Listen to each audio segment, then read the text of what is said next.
कोई भी मेरा भाई काम करना चाहता है तो फैक्ट्री बिल्कुल खाली है, आप काम के लिए हमसे रब्ता कर सकते हैं।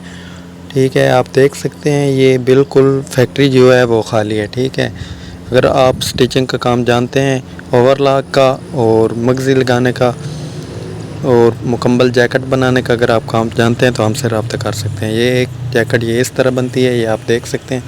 2 साइड पे पॉकेटें होती हैं और ज़िप भी वो जो कस्टमर की डिमांड हो वो। अगर आप ऑर्डर पे इस तरह का बनवाना चाहते हैं वो भी अनेबल है, आप बनवा सकते हैं। ठीक है ना, ये आप देख सकते हैं, ये माशाल्लाह कितना प्यारा तैयार हुई जैकेट है। ये अभी आगे मैं आपको एक और जैकेट दिखाऊंगा मगर वो थोड़ी सी डिफरेंट होगी। ये आप देख सकते हैं, ये इसमें वाइट ज़िप है, उसमें रेड थी। ये इसमें थोड़ी सी चेंजिंग है, जो है फ्रंट में हमने चेंजिंग दी है।